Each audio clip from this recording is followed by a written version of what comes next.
Sir మనం రెగ్యులర్‌గా వినేదేంటంటే, భర్తల వేధింపు తాళలేక భార్యల ఆత్మహత్య అనేది, లేదా భర్తే హత్య చేసేసాడు భార్యని అనేది. కానీ ఈ మధ్య గత కొంతకాలంగా వింటుందేంటంటే, భార్యల వేధింపు తట్టుకోలేక భర్తల ఆత్మహత్య అనేది వింటున్నాం సార్. రీసెంట్‌గా 3 పెద్ద కేసులు జరిగాయి. అందులో ఒకటి ఢిల్లీలో ఒక న్యాయవాది సార్. న్యాయవాది తను గన్‌తో కాల్చుకొని చనిపోయాడు. భార్య వేధింపు తట్టుకోలేక.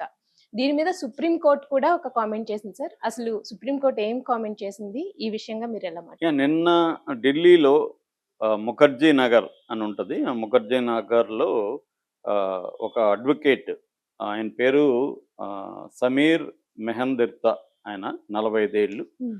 ఆయనకి, భార్యకి మధ్య గొడవలున్నాయి. భార్యతో విడాకులు తీసుకోవాలని ఆయన అనుకుంటున్నారు వాళ్ళిద్దరు.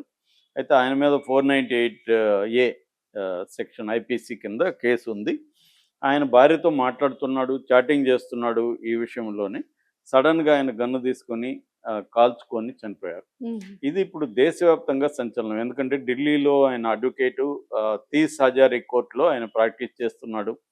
సో, దాంతో ఒక్కసారిగా సంచలనం అయింది దేశవ్యాప్తంగా. అయితే ఇది ఫస్ట్ కేసు కాదు. ఈ ఒక నెల తేడాలో ఇది మూడో అతిపెద్ద కేసు. ఇలాగా హ్మ్. సేమ్ భార్యలు ఓకే. వేధింపులు తట్టుకోలేకుండా భర్తల ఆత్మహత్యలు.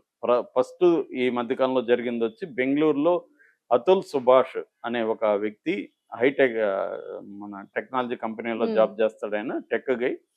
తను తన భార్య వేధిస్తుందని చెప్పి ఆయన దాదాపు 24 పేజీల లేఖను సుప్రీం కోర్టుకి రాశాడు. అట్లాగే 90 నిమిషాల వీడియోలో తన ఆవేదన అంతా చాలా డీటెయిల్‌గా ఆయన రికార్డ్ చేసి ఈ 498 చట్టం ఎంత ఘోరంగా ఉంది. నా మీద 9 కేసులు పెట్టించింది నా భార్య. అది కూడా ఉత్తరప్రదేశ్‌లో పెట్టించింది. హ్మ్. ఉత్తరప్రదేశ్‌కి నేను ప్రతిసారి వెళ్ళాలి. పోలీసులు వేధించారు. నన్ను, మా ఫ్యామిలీలని అరెస్ట్ చేశారు. మా అమ్మ, నాన్నని అరెస్ట్ చేశారు. మా బ్రదర్‌ని అరెస్ట్ చేశారు. హ్మ్. చివరికి ఆమెకి వాళ్ళ నాన్న మామూలుగా చనిపోతే కూడా ఆరోగ్య సమస్యలు చనిపోతే కూడా నా మీద హత్య కేసు పెట్టింది దాని మీద. వాళ్ళ నాన్నని నేను చంపినానని మర్డర్ కేసు పెట్టింది. నా దగ్గర ఈ కేసులు ప్రతి కేసు పెట్టడం, ₹1,00,00,000 డిమాండ్ చేయడం.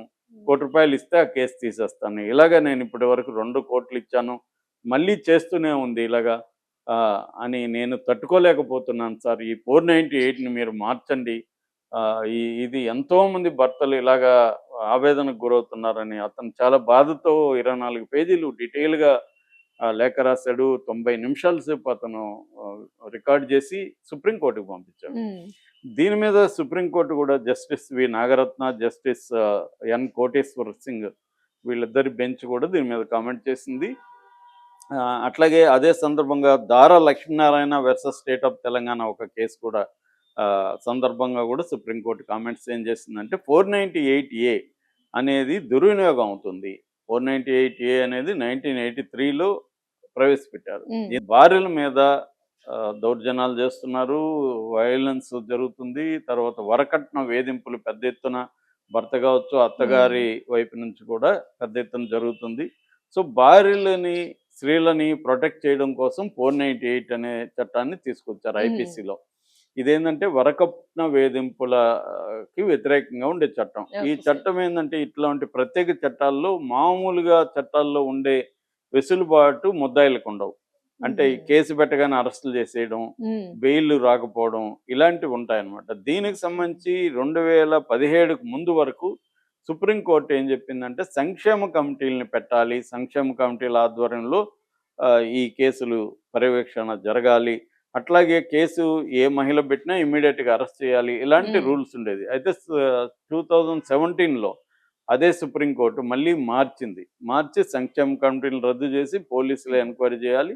అట్లాగే ఇమ్మీడియేట్‌గా అరెస్ట్ చేయాల్సిన అవసరం లేదు. ఇవన్నీ కూడా చెప్పింది. కానీ పోలీసులు అవేవి పాటించకుండా ఏం చేస్తున్నారు?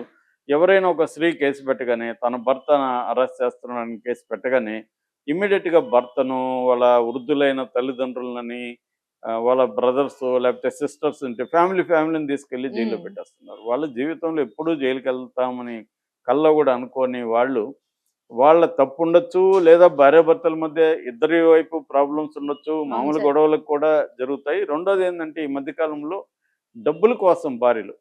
హ్మ్. నేను నా అడ్వకేట్స్ ఫ్రెండ్స్ ఉన్నారు. చాలా కథలు చెప్తుంటారు నాకు. ఓకే. విడాకుల అడ్వకేట్లున్నారు. హ్మ్. వాళ్ళు ఒక్కోసారి వాళ్ళు చెప్పే కథలు చూస్తే మామూలుగా ఉండవు. హ్మ్. అంటే విమెన్ గూడా ఏం చేస్తున్నారంటే ఇవాళ కన్జ్యూమరిజం పెరిగి విమెన్ ఎక్కువ కన్జ్యూమర్స్ ఎవరంటే ప్రధానంగా విమెనే.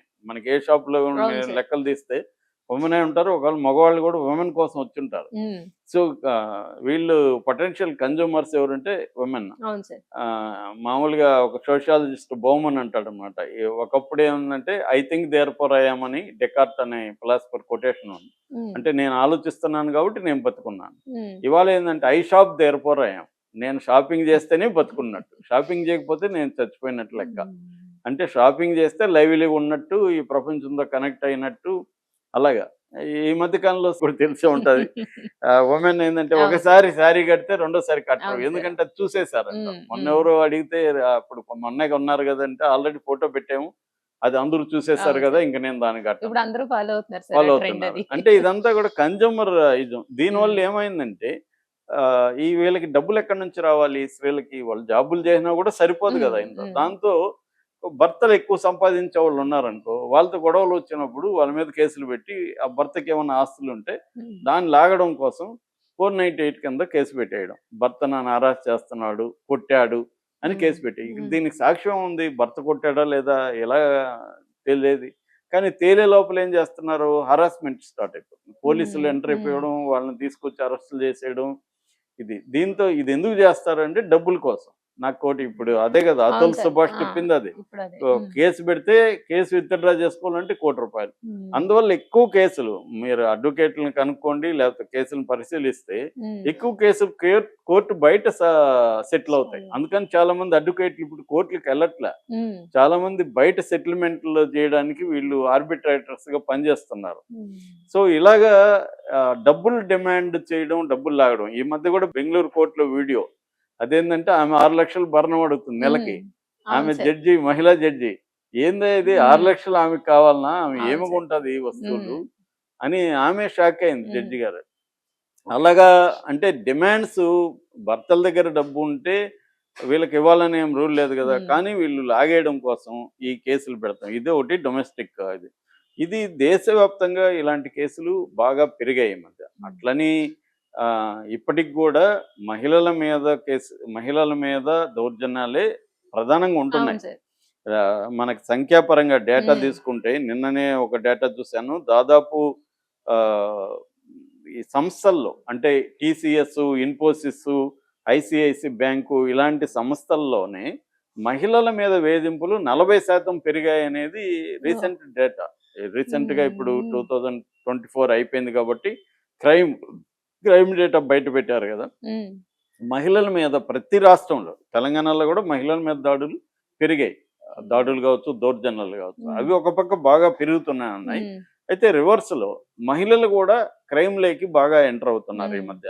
అది కూడా మేబీ ఉమెన్ ఎంపవర్మెంట్లో ఉమ్, భాగంగా స్త్రీలు కూడా ఇప్పుడు ఏంటంటే స్త్రీలకి డబ్బులు వచ్చాయి, స్త్రీలు సంపాదిస్తున్నారు, కేసులు పెట్టిన పోలీసుల్ని మేనేజ్ చేసుకోగలిగిన పరిస్థితి ఉంది. రెండోది ఇండిపెండెంట్ ఫైనాన్షియల్ ఇండిపెండెన్స్ వచ్చింది ఉమెన్కి కూడా. ఉమ్, కొంత ధైర్యంగా మాట్లాడడం, మీడియా సపోర్టు, చట్టాలు కూడా స్త్రీలకు అనుకూలమైన పోక్సో చట్టం ఒకటి ఉంది. అంటే స్త్రీలకనే కాదు, అది పిల్లలకి, ఉమ్, మగ పిల్లలకైనా కూడా, బట్ ఎక్కువగా అమ్మాయిలే పెడుతున్నారు. అది కూడా దుర్వినియోగం అవుతుంది. అట్లాగే 69 అని బిఎన్ఎస్ కొత్త చట్టం 69 ఏంటంటే ఒక మహిళతో కాపురం చేసి పెళ్లి చేసుకున్నాడా చేసుకోలేదనేది పక్కన పెడితే వాళ్ళిద్దరు కలిసి ఒక ఉమ్, 2 ఏళ్ళు 3 ఏళ్ళు ఉన్నాక ఈ అమ్మాయి వెళ్ళి ఇతను నాకు ఫాల్స్ ప్రామిసెస్ ఇచ్చి నాతో కలిసి ఉన్నాడు, ఆ ప్రామిసెస్ నెరవేర్చలేదు. ఉమ్, ప్రామిసెస్ ఏమన్నా కావచ్చు, ఉద్యోగం ఇస్తానని కావచ్చు, పెళ్లి చేసుకుంటానని ఉమ్, కావచ్చు, ప్రమోషన్ ఇస్తానని కావచ్చు, నీకు డబ్బులు ఇస్తానని కావచ్చు, ఏదైనా ప్రామిస్ చేశాడు.